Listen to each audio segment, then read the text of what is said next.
qu'est-ce que c'est? Une Bible? Tu lis la Bible, Ringo?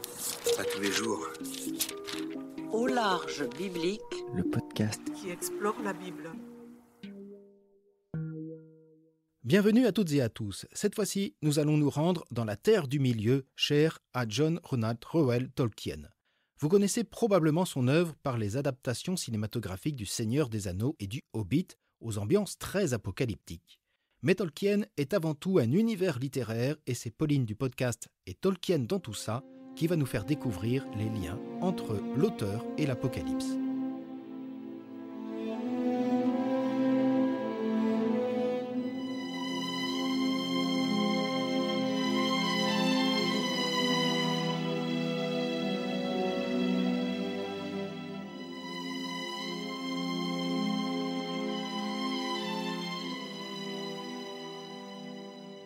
Alors bonjour Pauline. Bonjour. Pour cette série sur l'Apocalypse, une œuvre me paraissait incontournable. Alors peut-être à tort, tu nous diras, c'est celle de Tolkien. Alors c'est pourquoi j'ai fait appel à toi pour nous éclairer sur ce sujet. Mais avant cela, il serait bon peut-être que tu te présentes. Alors moi je m'appelle donc Pauline. Sur les réseaux, on me connaît un peu plus sous le pseudonyme de Lithéna. Je suis dans la vie traductrice littéraire, diplômée depuis à peu près 1 an, et je suis passionnée donc de l'univers de Tolkien depuis de nombreuses années.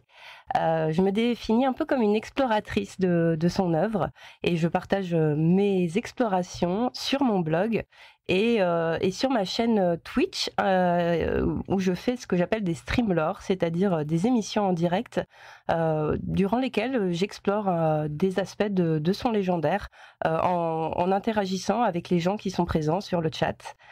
Depuis peu, j'ai aussi lancé un podcast qui s'appelle « Et Tolkien dans tout ça », durant lequel je me promène dans l'univers de Tolkien en compagnie d'invités, des artistes, des créateurs et des créatrices de contenu. Et j'essaie de rendre ça le plus accessible possible au public, puisque de toute façon, mes invités ne sont pas forcément des experts de l'univers de Tolkien. Donc ça me permet de redécouvrir moi-même cet univers à travers leur regard.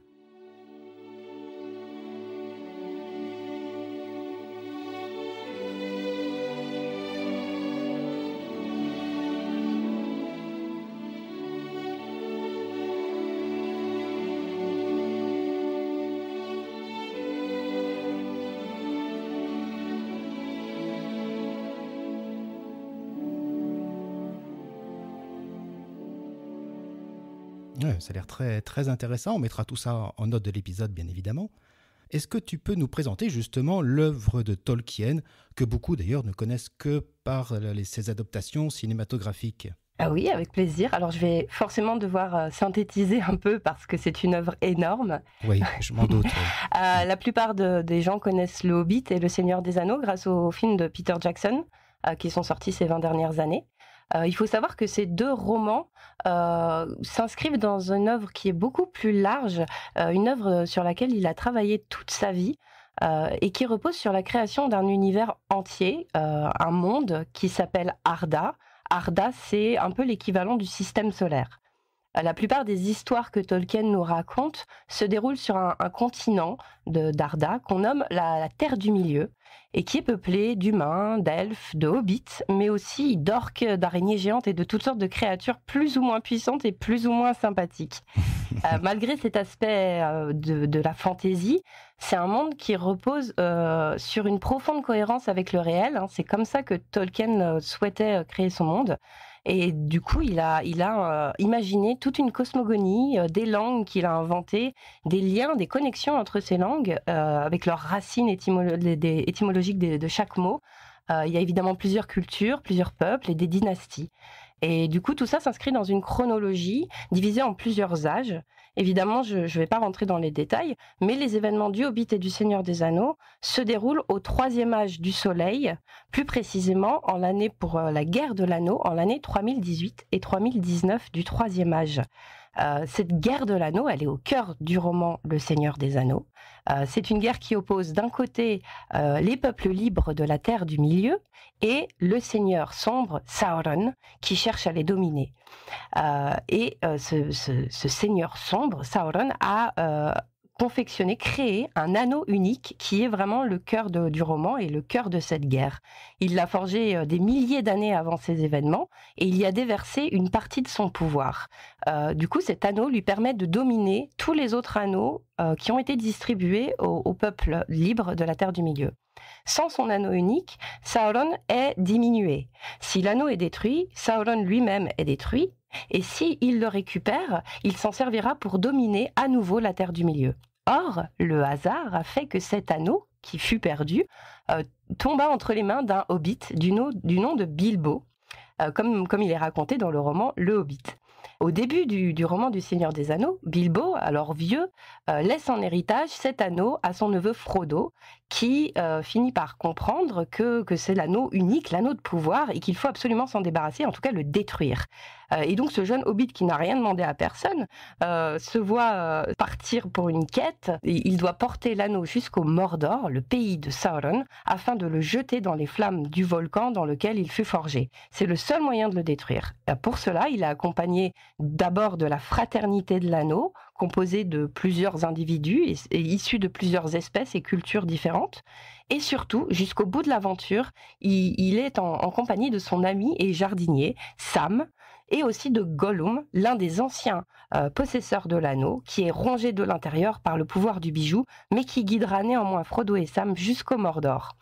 Alors évidemment, il y a d'autres fils narratifs sur lesquels je ne vais pas m'étendre, mais on peut néanmoins nommer le retour du roi Aragorn, le légitime héritier du grand royaume du Gondor, qui mènera non seulement ses troupes humaines contre Sauron, mais qui permettra aussi à son peuple, à la grandeur de son peuple, de renaître.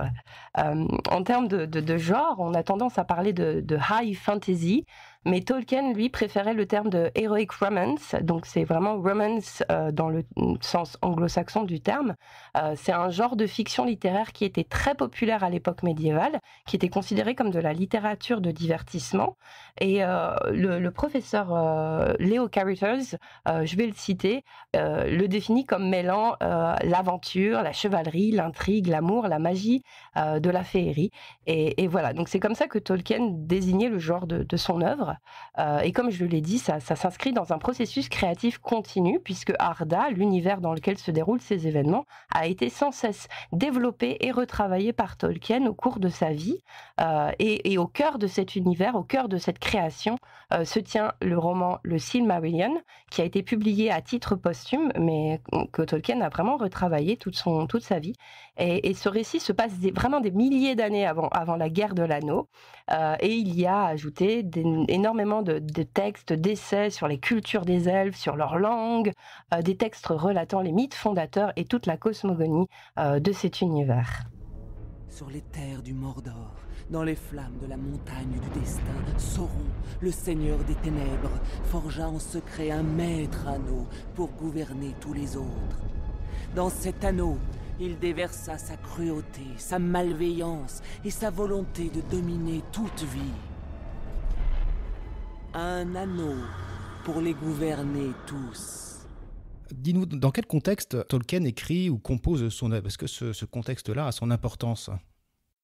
Alors oui, ça a sa petite importance, puisque donc Tolkien est un auteur et avant tout universitaire anglais. Il est né en 1892 et mort en 1973. Donc on ne peut pas vraiment parler d'une période précise, puisque son œuvre couvre toute la première moitié du XXe siècle. Il a écrit vraiment pendant toute la première moitié du XXe siècle. Mais on retrouve des thématiques importantes pour cette partie de l'histoire, l'évolution évidemment industrielle, puisque c'était quelqu'un qui était profondément attaché à la nature, aux arbres et à leur préservation, mais aussi évidemment les deux grandes guerres. Il a été soldat dans les tranchées, dans la Somme, et il a écrit Le Seigneur des Anneaux en partie durant la Deuxième Guerre mondiale, alors que ses fils étaient eux-mêmes engagés dans l'armée. Donc ça a quand même marqué son œuvre, mais je dirais que son travail est beaucoup plus intemporel à bien des égards. Ce qui est très marquant en termes de contexte, c'est plutôt le contexte universitaire, le contexte intellectuel, puisqu'il était passionné de langue et de littérature anglo-saxonne et nordique.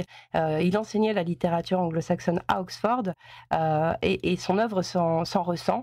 ses inspirations sont vraiment très nombreuses et elles couvrent à la fois la culture classique, médiévale, germanique, nordique.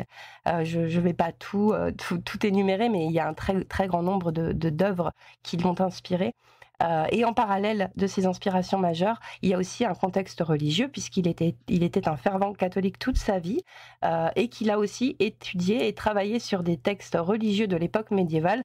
Pour n'en citer qu'un, je donnerais Ankrené Wissa, qui est un texte écrit en moyen anglais, et un texte rédigé au XIIIe siècle par des religieuses et qui établissait des règles monastiques. Cela étant, il faut être un peu prudent quand on fait le lien entre l'œuvre de Tolkien et sa foi.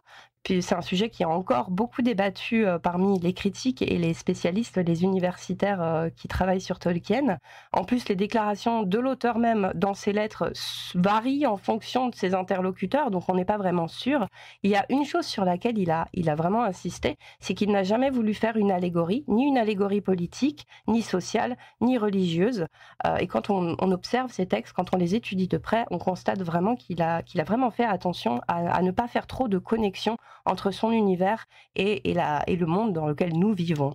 Donc il faut vraiment faire la part des choses entre nos propres lectures en tant qu'individus avec nos propres sensibilités et les intentions de l'auteur qui étaient avant tout de nous donner un récit épique, un récit humain.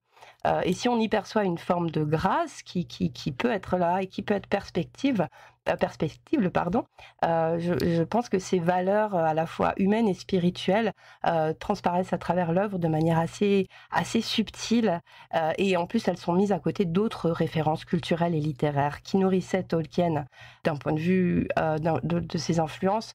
Le côté un peu plus sacré est plus présent dans le Silmarillion, puisqu'il y aborde la cosmogonie de son univers. C'est un texte qui raconte la guerre des joyaux entre d'un côté les elfes et les humains du premier âge et le méchant de cette époque-là, le premier seigneur sombre, le patron de Sauron à l'époque, on pourrait dire ça comme ça, qui s'appelait donc Melkor ou Morgoth. Ce récit de la guerre des joyaux est précédé d'un texte qui s'appelle l'Ainulin Dale, qui est le récit de la création du monde, et d'un autre texte qui est la Valaquenta, qui trace le portrait des Valar. Alors les Valar, ce sont des esprits démiurgiques que Tolkien définit un peu comme des anges. Ils ont été créés avant le monde et ils sont descendus dans le monde pour le façonner. Ils sont assistés des Maiar, qui sont des créatures de même nature mais de moindre puissance, et ils ont tous pour rôle de régenter le monde, de régenter Arda au nom de Eru. Eru, ça veut dire l'un. On le nomme aussi Ilúvatar, qui veut dire père de tout. C'est le créateur suprême de cet univers. Et à travers ces divers individus, Tolkien offre un mythe de la création qui ne ressemble à aucun autre, une cosmogonie qui est complètement inédite, avec un mélange entre les panthéons polythéistes, que ce soit de la culture gréco-latine ou nordique, puisque comme je le disais, c'est quelque chose qui l'a énormément inspiré, mais aussi avec le créateur unique qui évoquerait celui des religions monothéistes. Mais Tolkien a vraiment pris soin de ne pas établir de connexion entre les croyances et les mythes de notre monde et celui de son univers. À aucun moment, ils ne sont appelés des dieux, ou alors c'est des mots qui sont mis dans la bouche d'autres personnages, et on dit bien c'est comme ça qu'ils les appellent, mais c'est pas forcément le cas. Et de nombreux critiques et chercheurs ont constaté qu'au fil des versions de son univers, Tolkien a peu à peu effacé les éléments qui auraient permis justement de connecter par exemple les Valar aux dieux olympiens. Donc c'est quelque chose auquel il tenait de laisser sa mythologie indépendante de celle que nous connaissons dans notre monde. L'ancien monde brûlera dans les flammes de l'industrie. Les forêts tomberont. Un nouvel ordre naîtra. Nous mènerons la machine de guerre avec l'épée et la lance, et la poigne de fer des orques. Avant d'aborder le sujet propre qui va nous intéresser, qu'est l'Apocalypse, peux-tu déjà nous dire ton intérêt pour Tolkien ? Alors moi, je lis Tolkien depuis plus de 20 ans. J'ai vraiment commencé à regarder tout le légendaire de près il y a une dizaine d'années. J'y trouve beaucoup de choses puisque je suis passionnée d'histoire, de langue, de littérature, de poésie, et je trouve dans cet univers qu'il y a un émerveillement constant qui qui procure une forme d'évasion, une étrangeté aussi à ce monde qui nous aide à sortir un peu de nos petits univers étriqués. En plus, c'est un monde qui est extrêmement riche, qui, encore une fois, qui est très très cohérent, et ça le rend d'une certaine manière assez réel. On peut facilement s'y perdre, et ça nous permet peut-être en tout cas, c'est ce que Tolkien espérait faire, et moi je trouve que ça fonctionne, de revenir à notre monde avec un regard neuf. L'univers que crée Tolkien est d'autant plus enchanteur qu'il rappelle notre monde sans en être une copie conforme. Moi, j'ai une profonde affection pour tous ces personnages qui m'inspirent énormément au quotidien, que ce soit par leur courage, leur empathie, leur détermination, et surtout, ils m'ont permis d'accéder à une forme de résilience qui m'a permis de grandir et surtout de surmonter pas mal de choses difficiles dans la vie. Et puisqu'on est là pour parler d'un thème précis, celui de l'Apocalypse, autant dire que je me suis fait tatouer quelques mots dans une des langues elfiques. Ce sont Ten Ambar Meta, qui veut dire jusqu'à la fin du monde. Je ne croyais pas que ça finirait de cette manière. Finir?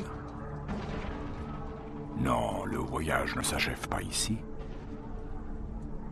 La mort n'est qu'un autre chemin qu'il nous faut tous prendre.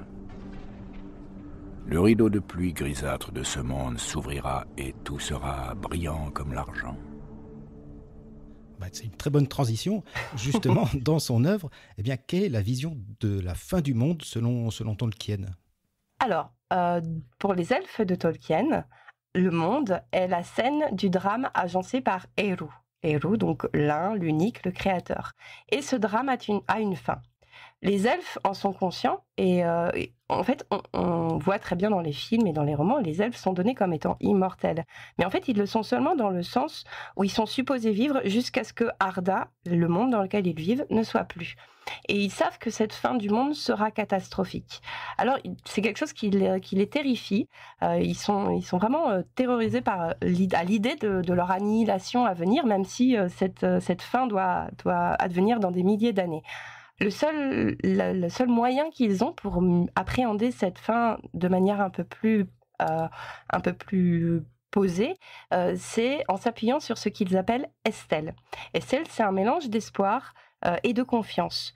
D'après Finrod, qui est un seigneur elfe d'une très grande sagesse, je cite, « L'ultime fondement de Estel, que les elfes conservent en envisageant la fin, c'est que de tous ces plans, l'issue doit avoir été conçue pour la joie de ses enfants. » Évidemment, il parle d'Eru. Donc cette remarque est extraite d'un texte assez tardif qui s'appelle Athrabeth Andreth a Finrod et qui a été rédigé plusieurs années après la publication du Seigneur des Anneaux. Du coup, on peut difficilement l'appliquer a posteriori au roman du Seigneur des Anneaux, mais ce sont des considérations que Tolkien a mis sur le papier donc assez tardivement et dans lesquelles il nous explique que Estel, c'est l'espérance en l'existence d'une consolation en dehors des cercles du monde. Pour le professeur Leo Carruthers, que je citais tout à l'heure, Estel correspond exactement à l'idée de l'espérance chrétienne en Dieu. Et c'est pas un hasard si le roi Aragorn, qui revient, donc le retour du roi dans le Seigneur des Anneaux, s'appelle aussi Estel. Un jour peut venir où le courage des hommes faillira, où nous abandonnerons nos amis et briserons tout lien. Mais ce jour n'est pas arrivé. Ce sera l'heure des loups et des boucliers fracassés lorsque l'âge des hommes s'effondrera. Mais ce jour n'est pas arrivé. Aujourd'hui, nous combattrons. Tu as montré que Tolkien crée une œuvre nouvelle, novatrice, en s'inspirant, sans les imiter, des mythes nordiques, des religions, notamment chrétiennes. Dans ce cadre-là, fait-il référence explicitement ou non au livre de l'Apocalypse de Jean ? Alors, moi, je trouve que oui, mais pas forcément uniquement dans Le Seigneur des Anneaux, puisque Le Seigneur des Anneaux ne met pas en scène la fin du monde, c'est la fin d'un monde, la fin d'une période. On passe à un nouvel âge qui sera l'âge des hommes. Les elfes s'en vont, emportent avec eux les 3 anneaux de pouvoir elfique, qui sont un peu comme les 3 reliquats d'une certaine forme d'enchantement. Mais le monde continue. Et même si Sauron avait vaincu, même si l'histoire se serait passée de manière différente, le monde n'aurait pas été détruit pour autant. Il y aurait juste eu un monde différent et terrible, mais le monde aurait survécu. Cela dit, il y a en effet des éléments qui, à mon sens, rappellent l'Apocalypse. On a en effet déjà le retour de Sauron à cette période du Troisième Âge, puisque ça fait plus de 3000 ans qu'on n'en a pas entendu parler, qu'il était caché, et puis tout d'un coup, pouf pouf, il revient et il récupère ses forces pour affronter les gentils, entre guillemets. Et donc, évidemment, on a cet affrontement entre les ténèbres et la lumière. On a tout ce pays du Mordor, pays de cendres et de feu et de flammes qui grouillent de créatures maléfiques. Les montures des cavaliers noirs aussi qui ressemblent... alors, au début, on a des chevaux noirs qui peuvent rappeler les cavaliers de l'Apocalypse, mais on a aussi ces sortes de dragons. Alors, ce ne sont pas des dragons, mais qui rappellent un peu des dragons. Donc, on a quand même un imaginaire, une imagerie en tout cas, qui rappelle un peu tout ça. Et puis, il y a le départ à la fin du roman de Frodo vers une sorte de paradis terrestre. Donc ça reste quand même des références qui sont présentes. Mais ces visions un peu apocalyptiques, elles sont en fait présentes dans les 3 guerres qui ont mis fin aux 3 âges du soleil de la Terre du Milieu. Au deuxième âge, le deuxième âge s'est terminé par la bataille de la dernière alliance, durant lequel l'anneau unique avait été arraché du doigt de Sauron, et les images sont à peu près les mêmes. Et il y a surtout la bataille qui met fin au premier âge, qui s'appelle la bataille de la Grande Colère. Le nom lui-même est évocateur. Donc cette guerre fait s'opposer donc Melkor, le premier seigneur sombre, qui d'ailleurs est une sorte d'ange déchu. Hein, on peut le voir de la sorte. Et de l'autre côté, on a les elfes, les humains qui sont restés fidèles, et une armée qui vient du royaume béni d'Aman, qui a été un peu invoquée par un grand navigateur du nom de Eärendil, qui est allé plaider la cause des elfes exilés et des humains auprès des Valar, donc de ces instances un peu divines, comme ça, angéliques en tout cas, et qui sont venus apporter leur aide à la Terre du Milieu. Et donc cet Eärendil lui et son navire ont été envoyés dans le ciel, et durant la bataille de la Grande Colère, il affronte un énorme dragon, Ankalagon le Noir, et il le terrasse, et en tombant du ciel, le dragon il est tellement énorme qu'il casse des montagnes. L'image est quand même assez impressionnante. Et cette guerre est tellement violente que le continent sur lequel elle se passe, qui s'appelle le Beleriand, est détruit, il disparaît. Et quant à Melkor, le grand méchant, il est donc terrassé aussi, mais on ne le tue pas, on ne peut pas le tuer. Il est donc envoyé hors du monde, bouté hors du Darda, et prisonnier du néant jusqu'à peut-être un retour, qui sait. Donc il y a quand même de nombreux éléments qui, à mon sens, font référence au texte de l'Apocalypse. Oh, il y a plein de clins d'œil, effectivement, mais je suppose qu'il ne s'inspire pas que de l'Apocalypse exclusivement, on va dire. En effet, il y a aussi une grosse inspiration du Ragnarok, donc qui est la fin du monde d'après les textes de mythologie, enfin ce que nous avons aujourd'hui de la mythologie nordique, qui était aussi une grosse inspiration pour Tolkien, et il a réussi à faire un syncrétisme de tout ça. What I'm doing now is to try and write in Elvish, because my writing is very inferior to the Elves. Their standard greeting when meeting: a star shines upon our meeting. On a parlé tu as parlé de cette prophétie. Est-ce qu'il y a une fin pour l'Arda, ou comment finalement se termine l'histoire de l'Arda dans les œuvres de Tolkien, si jamais elles sont achevées d'ailleurs? Alors malheureusement, il n'a jamais, ou heureusement, peut-être, je ne sais pas, il n'a jamais écrit la fin d'Arda. Mais donc oui, il y a bien cette prophétie qu'il a commencé à rédiger dès ses premiers textes. Il était tout jeune, on est en 1917, 1916. Et d'ailleurs, il revenait de la Somme, il revenait de la guerre quand il a commencé à rédiger tout ça. Mais dans certaines versions, cette prophétie n'existe pas.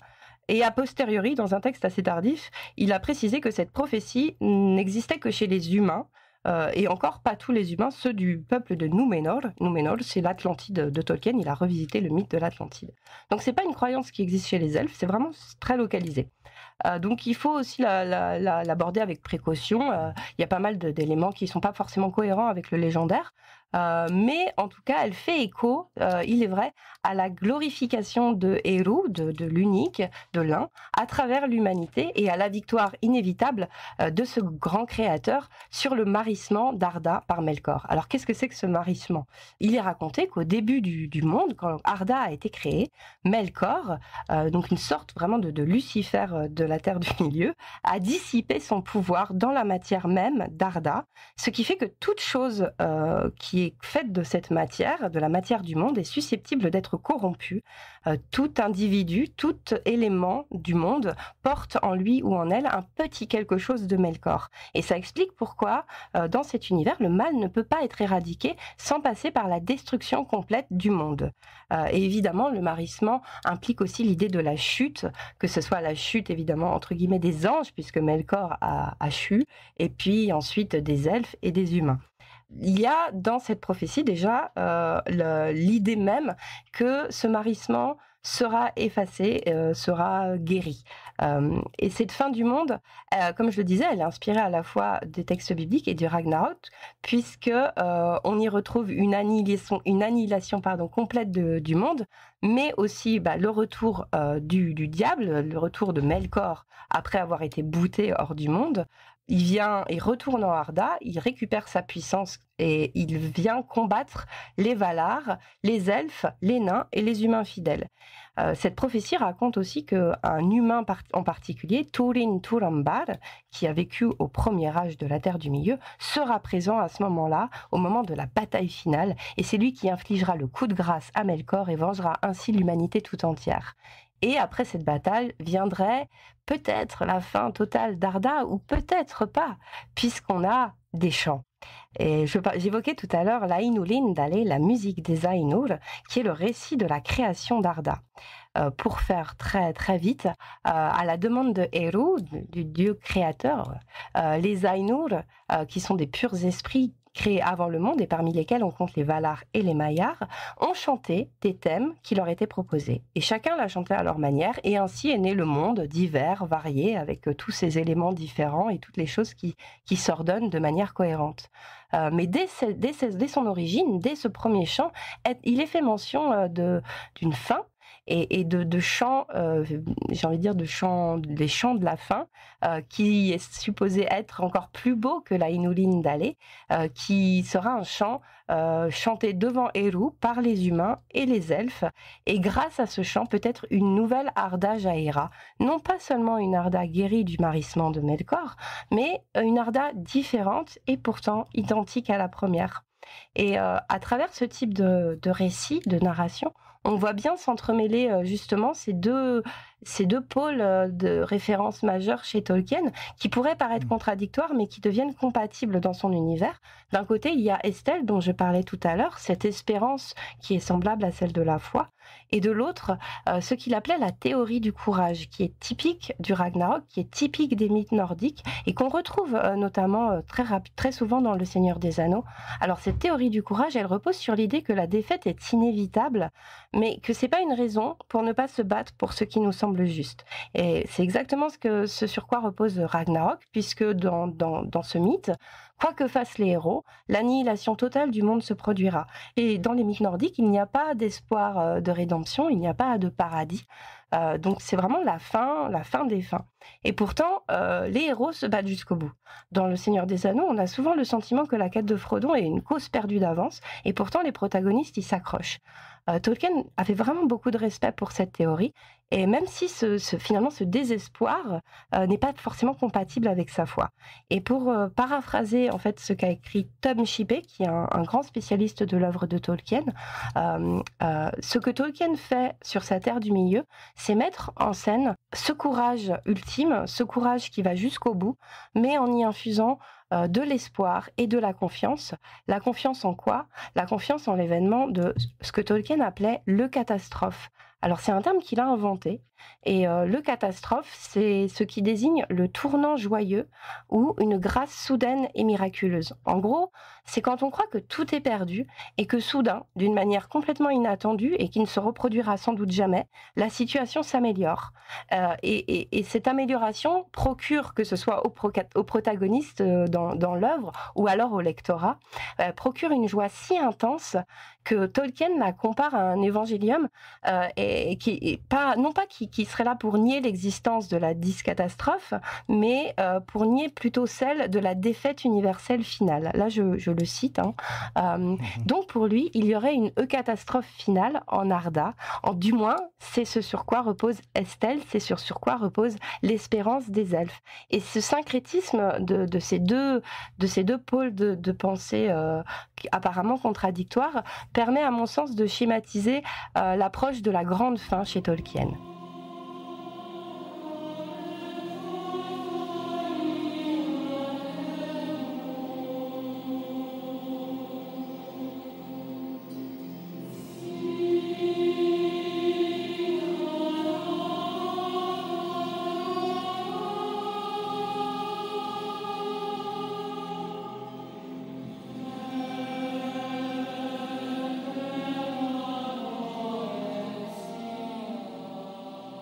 Alors, en écoutant tout ce que tu as dit, je réfléchissais, c'est vrai tu as préparé pas mal cet épisode, et je me demandais en t'écoutant si Tolkien ne se serait pas inspiré. Alors c'est vrai, on retrouve la Jérusalem céleste entre guillemets en filigrane ou autre chose, mais est-ce qu'on pourrait pas retrouver, ça c'est une question, je te demande pas de réponse, ces apocalypses juifs tels que Enoch, le 4e d'Esdras, Apocalypse de Baruch, dans lesquels on va retrouver des anges ou des démiurges qui participent à la création, la figure de Satan qui diffuse le mal au sein du monde, et puis finalement cette bataille finale attendue, parfois terrible, parfois catastrophique. De toute façon, c'était des textes qu'il connaissait, donc c'est après de là. Moi, je me permettrai pas de dire ce qui l'a volontairement, en tout cas, amené dans son œuvre, ou ce qui est peut-être inconscient. Il y a aussi peut-être la part de l'inconscient de l'auteur qui est tellement nourri de tellement de textes différents que évidemment, ça se reflète dans son œuvre. Mais en effet, c'est des questions pertinentes, ouais.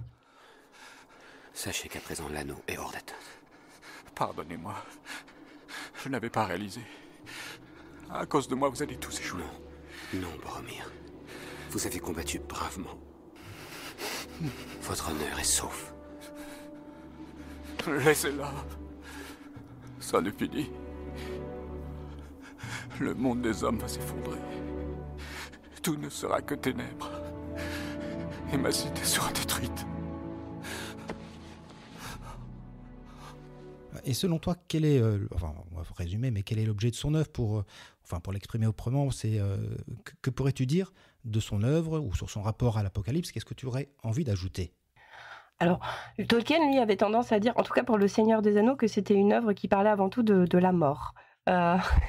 Mais comment mieux aborder la mort finalement? Et Estelle, c'est aussi ça, puisque il évoque qu'il est possible pour les hommes, pour les humains, de mourir dans les stèles, c'est-à-dire, je cite, mourir conformément au plan originel, c'est-à-dire arriver en fait à un moment de notre existence où on a acquis un certain savoir, une expérience, une sérénité d'esprit qui permet de soulager les maux du corps et d'esprit et enfin d'accepter de capituler et de mourir de notre plein gré, voire même de désirer la mort parce qu'on a compris que on avait fait ce qu'on avait à faire et que on peut s'en aller paisiblement. Et c'est exactement ce que fait le roi Aragorn à la fin de son règne.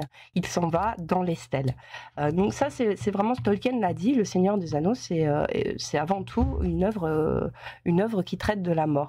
Mais moi, ce que je retiens principalement, c'est surtout toute cette dimension de l'évasion et ce que Tolkien liait à la consolation, dans le sens où finalement la fantaisie, la bonne littérature nous permet de nous échapper un peu de ce qui va pas dans notre vie, dans notre monde, d'y revenir avec peut-être un nouveau regard, un esprit peut-être un peu apaisé, et je pense que de toute façon son œuvre s'adresse à tous et à toutes, et je pense que qu'on soit croyant ou pas, ces récits touchent vraiment à quelque chose d'universel en termes de valeurs humaines, et il y a quelque chose qui permet aux lecteurs et aux lectrices d'avoir déjà qui nourrit nos imaginaires, notre imagination. Il y a quelque chose de très particulier à l'œuvre de Tolkien qui permet d'enflammer un peu notre imagination, et qui offre une forme d'espoir en l'humanité, en l'être humain, et à mon sens aussi de l'espoir en la créativité humaine, au pouvoir de la créativité humaine. Et ça fait du bien de se dire qu'on peut continuer à créer des belles choses et à faire un peu voyager, ne serait-ce que dans la tête. Oui, mais c'est un beau voyage qu'il nous présente en tout cas. Oui.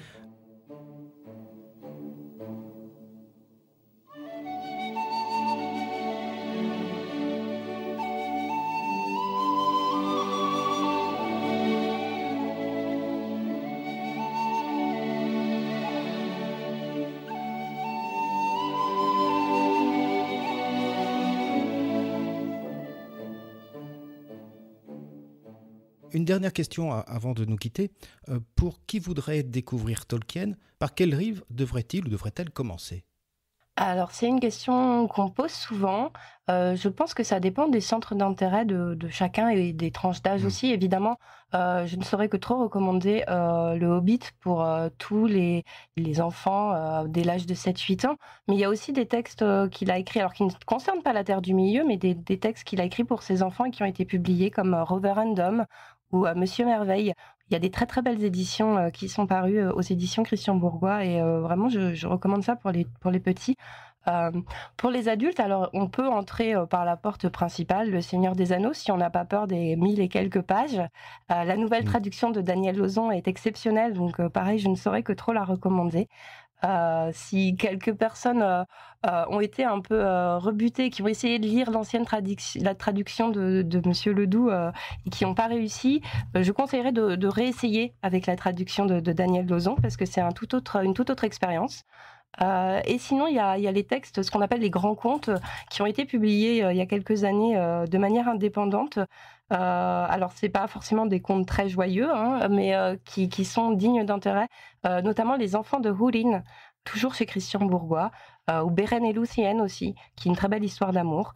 Et évidemment, La Chute de Gondolin, qui est beaucoup plus épique, puisqu'on nous raconte l'histoire d'une ville qui se fait assiéger. Voilà, donc il y en a vraiment pour tous les goûts. Et pour les personnes qui sont plus intéressées par les textes médiévaux, il y a aussi beaucoup des travaux médiévaux, sur des textes médiévaux de Tolkien qui ont été publiés, notamment son travail sur Beowulf, sur Sir Gawain et le Chevalier Vert. Voilà, donc il y a vraiment tout pour tous les goûts. Et n'hésitez pas à aller voir le site des éditions Christian Bourgois où ils ont toute une page spécialement dédiée à l'univers de Tolkien.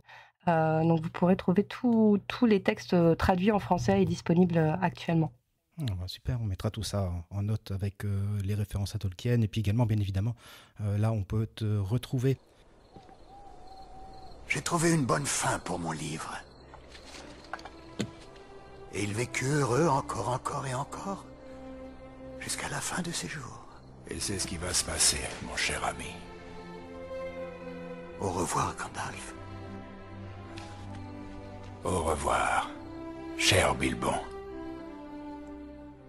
Pauline, merci pour ton éclairage. Qui donne envie de découvrir, de relire Tolkien à frais nouveau. Et donc, si on veut en savoir plus sur Tolkien avec toi, où est-ce qu'on peut te retrouver ? Alors, moi, je suis déjà très active sur les réseaux sociaux, notamment Twitter, donc avec Litena Lo sur Twitter, tout attaché. Sinon, il y a évidemment ma chaîne Twitch, Litena aussi, où je fais mes sessions de stream lore sur Tolkien, à peu près une fois par mois quand j'ai le temps. J'enregistre aussi mes podcasts en direct sur ma chaîne, pour celles et ceux que ça intéresserait, ce qui permet de participer, à tout le monde de participer. Et je fais un peu une de mes autres passions, j'en ai un peu trop, qui sont les jeux vidéo. Donc il m'arrive de faire des petites soirées de jeux vidéo. Et sinon, c'est beyondarda.com où il y a toutes les informations sur le podcast à venir. Le prochain épisode devrait être mis en ligne en juillet. Et j'y reçois un artiste de talent du nom de Anaël Bordeaux, qui est passionné par les elfes et par toute la fantaisie et les œuvres qui traitent de l'imaginaire. Et c'était très intéressant d'enregistrer ça avec lui. Donc j'ai hâte de le faire découvrir. On écoutera ça avec intérêt. Donc voilà, on mettra tout ça en référence, bien évidemment, sur le site aussi, aularge.eu. Alors n'hésitez pas, celles et ceux qui nous écoutaient, à partager cet épisode autour de vous, à découvrir les autres épisodes de cette série. Et d'ici là, je vous souhaite une bonne journée, une agréable soirée, et je vous dis à bientôt sur Au Large Biblique, ou avec Pauline sur Et Tolkien dans tout ça. Et donc, au revoir Pauline. Au revoir, merci.